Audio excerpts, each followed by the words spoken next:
Okay, everybody, welcome back. I back again. Yeah. So I got another video for y'all. Well, pardon my manners. Hope all y'all doing good. Hope everybody having a good day. If you had a bad day, I apologize for that. But like I always say, might have ups and downs, but don't let it keep you down. And hopefully this video can raise your spirits. So we got a video by the one and only Casual Geographic, and the video is called "The Potentially Terrifying Intelligence of the Orangutan." Now, we already know monkeys, like, I wouldn't say all, but most of them they small. Mostly say I say chimpanzees, and like they say the orangutans too, and gorillas too. But I ain't gonna lie, I see some orangutans do some crazy things inside some videos. I don't know if he two to one he got them inside this video. But like I ain't gonna lie, I think orangutan state might be a little slightly dangerous. We can see if this video confirm it, but yeah, let's just get straight into it. Enough of me talking, I had a problem on sometimes. So excuse me, sorry about that. Let me make myself. I missed some parts of the video. That was an accident. Let me make myself small for you all. Full screen the video. Let's run this one. Tree hippies don't always choose peace, but Sorry. giant ginger tree hippies don't always choose peace. But in 2014, one shocked scientist when she not only orchestrated the life canceling of another, she essentially hired a hitman to do it. The hairy honey trap was executed by a young female named Condor, and the victim was a mother 20 years older named Sidoni. Living in the swamp forests of Indonesia's Mawas Reserve, the two had beef going back all the way to 2009, with Condor curiously approaching Sidoni's at the time 7-year-old daughter, and Sidoni defensively smacking and biting Condor before chasing her off. The perceived insolence stuck with Condor, and the disrespect was tattooed into her psyche. She was not letting that slide. Years later, Condor would catch the eye of a male named Echo, and the two would eventually run into Sidoni. They both approached, and Echo seemed to inspect Sidoni, who was now jockeyed by her 4-year-old son. Echo seemed curious in the mother, before losing interest and proceeding to mate with Condor, right in front of Sidoni. Call it passion or power play, but either way, when Sidoni tried exiting the situation, Condor escalated, ending the lovemaking and savagely beating Sidoni. But what blew researchers away was Echo going from bystander to participant. For 33 minutes, the two took turns beating on Sidoni, sometimes together, sometimes just Condor, with Echo blocking off any escape routes. It was an honest to ape jumping, and his much larger That's canines crazy. meant Echo inflicted the bulk of the damage. The pair didn't stop until a fourth orang, a male named Guapo, chased Echo off and ran defense for Sidoni before mating with her. The Orange Night would be too late, as a little over 2 weeks for Sidoni. Before mating with The her, mating the cycle. Orange Night would be too late, as a little over 2 Free weeks fall. later, Sidoni became past tense due to her injuries, and scientists were left wondering what they had just witnessed. In over 26,000 hours of observation, only 6 female-on-female attacks were recorded, and none caused serious injuries. Yet here was a spiteful orang leveraging her carnal currency, specifically to erase one of her rivals, and Echo acting as a hired gun. Premeditated and personal, it was a shockingly dark look into the intelligence of the Forest Man, one that begs the question, just how smart are they, and just what That's right, yeah. That's the one where that's being a right, yeah. Well, plenty of y'all see this one. Wait, look. Go back a to second. the intelligence of the Forest Man, one that begs the question, just how smart I could have started out like, we plan an uprising, right? No, when I get out of this kid, I ain't gonna be just like this. Y'all know the planet is real. We coming for y'all. Like that's how we started, but he started like, wait, got a plan for y'all. Y'all ain't gonna like this plan, but I got a plan for y'all. This just menacing. are they, and just what could they be capable of? How he staring at this reporter hard? To say orangutans are intelligent is honestly disrespectful, cause this tree-happy ginger ape is damn near human. That is an animal that can 100% speak. They just really don't want to deal with taxes, and that's only partially a joke. Their name They could start like, bring me in. Bring the wife. I ain't coming over there. Bring this wife. Wutang literally translates to man of the forest, because locals swore they were plus-size people that chose not to speak because they know then they'd have to get jobs. In 2014, a court in Argentina actually granted human rights to Sandra the orangutan after 20 years of captivity. There's a cute saying that goes, if you give a chimp a screwdriver, it'll use it as a weapon. A gorilla would accidentally break it. A bonobo would become the screwdriver, but an orangutan, he'd hide it, use it to dismantle his cage, and then let all his friends out. There's a bunch of reasons for this brainy Bigfoot, and one of them is them being the biggest mama's boys on Earth. No other mammal spends more time with its mother, except humans. In the up to and often over 10 years of being her shadow, baby orangs learn everything about how to orangutan. Not only that, but daughters often live around their moms even after having their own baby. This means orangutans are one of the few animals that have a legitimate culture, and what we see is a sum of generational wisdom passed down. In 2022, a notorious Sumatran male named Raucus was seen using a medicinal. Look at them fangs, boy. Hey. You need to go see a dentist too, but hey, imagine check them fangs. Oh.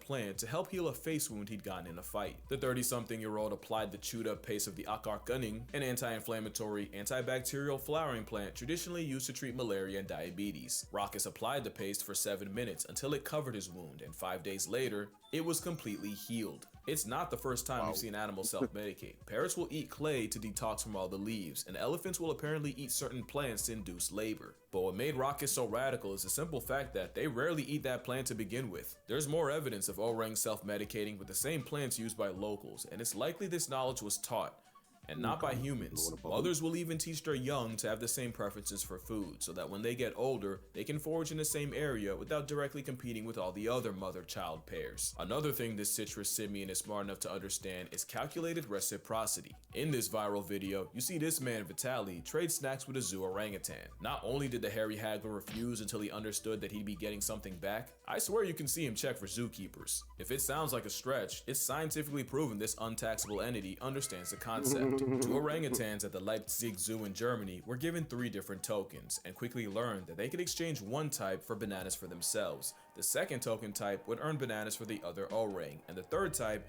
had no monetary value whatsoever. At first, the female, Doc, had no problem exchanging tokens to get the male, Bim, bananas. But Doc realized Bim wasn't really returning the favor, so she became a lot less generous. That gave Bim enough of an attitude adjustment to start trading his tokens more, until their efforts became closer to equal. There's another story of a zoo orangutan taught to exchange any trash he found in his enclosure for a food reward. Except he then realized if he just returned the trash in pieces, that would just mean more food for him, which was unfortunate when the trash was someone's phone, and tragic when it turned out to be a formerly alive possum. But what exactly is it someone's phone, and tragic when it turned out to be a formerly alive possum? Nigga fling that possum like go like an old can, boy. What a sec. No love, bro. Awesome. But what exactly love. is it that makes orangutans so smart? Well, the superpower is how they learn. When orangutans are spending all that time with their mothers, they learn everything they need to by watching and copying. Even after they leave, young males will find an older, phalangeed male to use as a role model.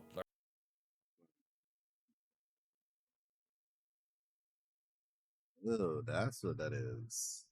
Learning how to be an alpha male by mimicking everything he does. Mimicry is how they learn, and that learning creates cultures. It's scientifically proven when resources are good, orangs spend more time around each other and more time peering, watching, observing the other orangs. It's not just people watching, it's gathering intel, and they don't just do it to each other. Orangs regularly learn things just by watching the humans around them. This male was seen attempting to catch fish after clocking locals doing it, and one female, Supina, tried starting a fire by dipping a glowing stick in kerosene, blowing on it, and even rubbing it with another stick. But this shadow clone jutsu can be wildly inconvenient. Camp Liki is an orangutan research and rehabilitation reserve where the Auburn apes have plenty of opportunities to study humans right back, leading to the trend of orangutans untying canoes from the dock and stealing them, and not even triple or quadruple knots can discourage them. Fun fact, it takes about a 7-hour canoe ride to get to camp, so one documentary crew decided to save time with a speedboat. They lost that time after a redman stole the boat and left them stranded.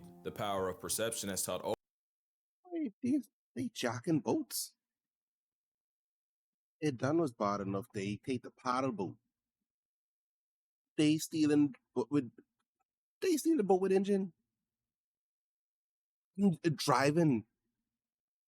Bro. O-rings how to breastfeed, drive, and even saw wood, all from watching a this human. one driving Instead, the go-kart. O-rings have the intelligence of a 4-year-old, but I've yet to see a toddler that did its own laundry. Now you're seeing what I'm saying. Bro's smart enough to talk, wise enough not to, and she's only sawing like that so we don't catch on. But what if I told you there's an even higher level of intelligence they can get to? Deception. Deception requires foresight and anticipating the actions or thoughts of another party. That's where intelligence can get scary. If orangutans have the capacity to trick us, we're talking about a whole different ballgame. Which brings us to the story of Fu Manchu. Now we're talking about an orangutan outsmarting humans, and it happened in the 60s in Omaha Zoo in Nebraska. I know, nothing ever happens in Nebraska. One day, zoo director Jerry Stone was doing his rounds when a couple keepers ran up to him. Panicking, they told him not one, but 5 orangs had escaped and were roaming the zoo. This was not good. Like all apes, an orang outside is a code red situation, and a starting lineup of them walking amongst people was a canon event begging to happen. All it would take was a human or orang getting too curious for it to be a bad time for everyone, and Jerry sprinted to them before anything could happen, and he found them just chilling.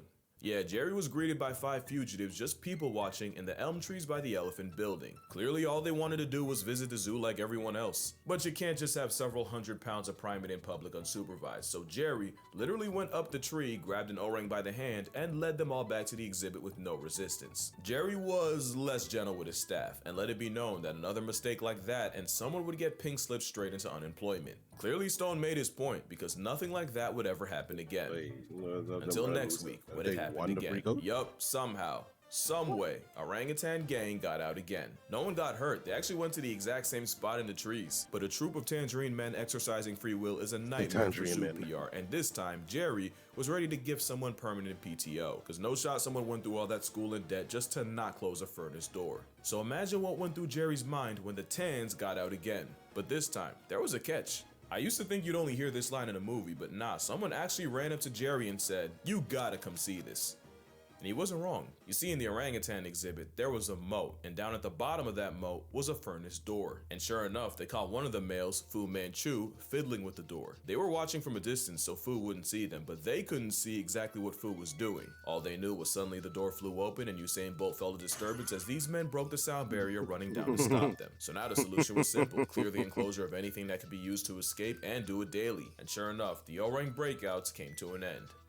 For about a week until it happened again. Jerry wasn't even mad, just tired. Remember, he was a zoo director, and these Mandarin These fools break out of jail. Well, I guess you call it jail for them.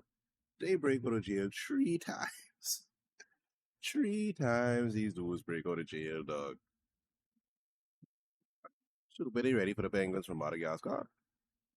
menaces were monopolizing his life. And it was while perp walking Fu Manchu, who just had to have the biggest eating grin. Jerry noticed a glimmer out the corner of his mouth. He pulls it out and it all becomes clear. Out was a 4-inch piece of wire bent like a horseshoe that Fu Manchu had stashed between his lower lip and gum. The very hairy Houdini had been using it as a lockpick for weeks and hiding it in his oral wallet. No one taught Fu. Not only did he orchestrate his own emancipation, he had the foresight to realize he couldn't have the key out around keepers or else it'd get confiscated. Fu Manchu would be named an honorary member of the Locksmith Union of the United States, and Jerry Stone would go on to work with several other interesting apes, including a gorilla named Harambe. That is scary. Fu Manchu wouldn't be the last, or arguably the most creative. 27-year-old Carter used this. Wait, I'm sorry for pausing this one, but to think about it, if that orangutan was smart enough to hide that clip inside his mouth, because he know if they see it, they'll take it from him. He's smart enough to know that. So judge what else they smart enough to learn. Shoot, they done driving because they could drive. It's possible we can see that. But dog, planning escapes, and if they judge what else they could do, Lord forbid if they was to like really like,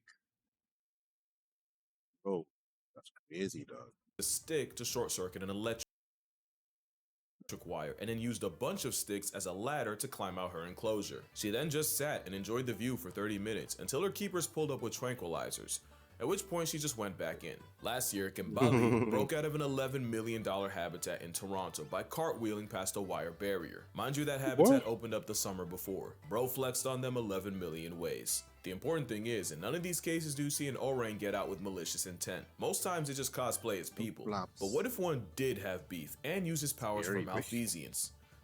This is Ken Allen. It's the most famous name in orangutan lore, and you wouldn't even know the name if his mother Maggie had succeeded in smothering him before he even got it. He'd be named after the 2 zoo officials that would raise him instead, Ken Willingham and Ben Allen. As a baby, he'd soft launch his shenanigans by regularly unscrewing the bolts of his crib and dismantling it. And once he got too big for a crib, keeper Joanne Thomas would take him around the zoo in a stroller, a decision that arguably cost the zoo thousands. 5 days after moving into his new enclosure, June 13, 1985, Ken climbed a wall and got out. Years before, folks caught Ken building a DIY ladder out of some branches. One thing I didn't mention is living in the trees full time means orangutans literally make their beds every single night. Up to 20,000 in a life. Clearly the craftsmanship carries on. Ken Allen spent his freedom wandering the zoo, taking pictures with patrons, before getting escorted back. Not a great thing to happen, but no one got hurt, the wall he scaled got extended, and surely this wouldn't happen again. July 29th of that year, Ken found a way out again, but this time, his intentions weren't pure. You see, there was another orang, Otis. Ken did not like Otis. Ken hated Otis. He hated him so much that they actually had to be separated because orang Otis. Ken say Otis not pictured of respect again. So what, Otis watching the video too?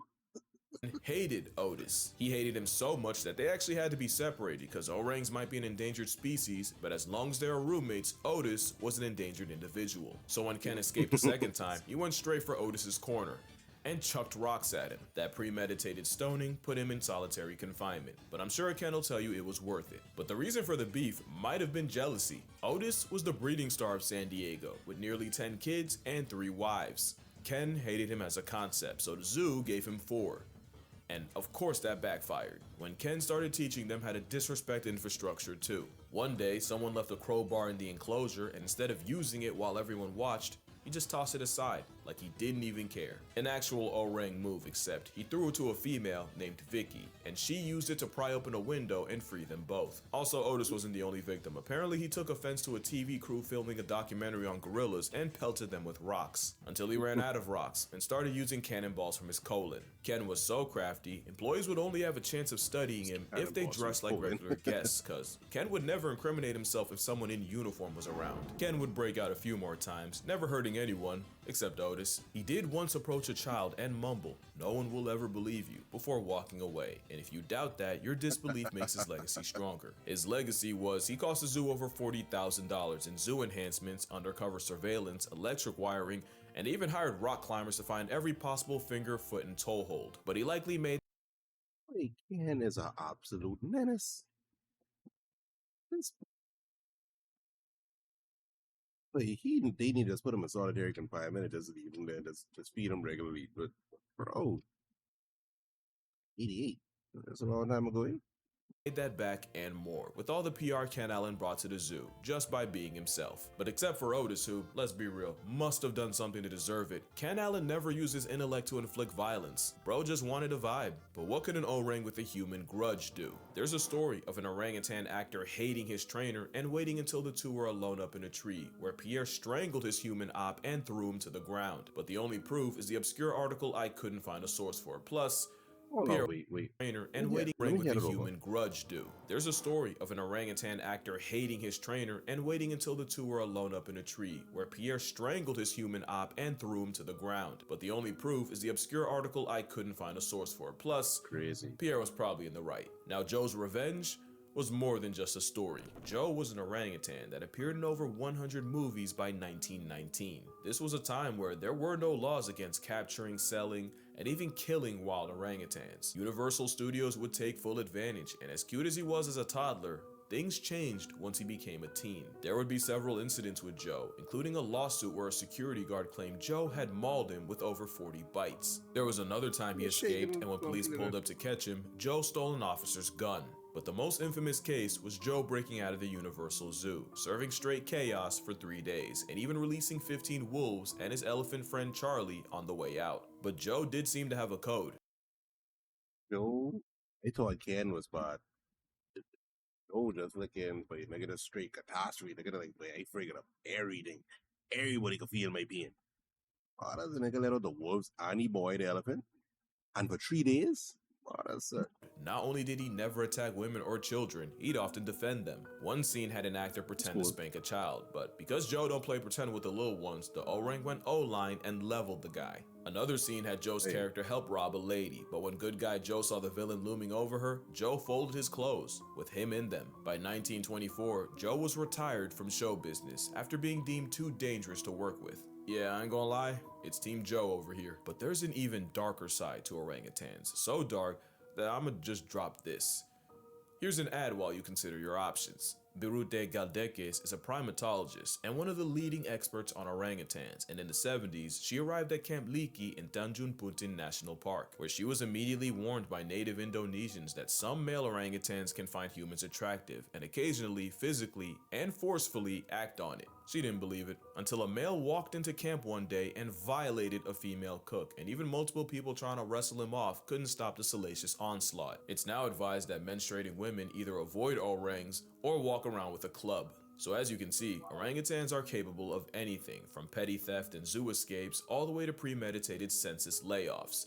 But honestly, they could and should be way worse. that's An orangutan has never been on insane. record murking a man, and some have had very good reasons. Joe Martin had every good reason, and the fact that he died with no body says more about his kind. The strong mom bond means Joe's mom was almost certainly destroyed for him to be taken. Joe suffered all manners of neglect, including electrical burns from wires, eye damage from the constant stage lights. He was given cigars and alcohol which ruined his health, and he was even knocked out by former heavyweight James Jeffries. All without never really interacting with another orang. Joe going through all that and never severely maiming someone is our entire relationship with orangs in a nutshell. We have done far more to them than for them, in worse ways than you think. I can't even say what this one went through, just know her name is Pony and her story is not for the weak. Orangutans as a whole are a victim of humanity, and the worst part is what happens when they're gone. Once all the orangs in an area are gone, all the That's ignorant, generational knowledge of how to live there dies with them. It's not just a species, it's an entire culture that goes extinct with no way of bringing it back. So what can you on your phone, computer, or TV do?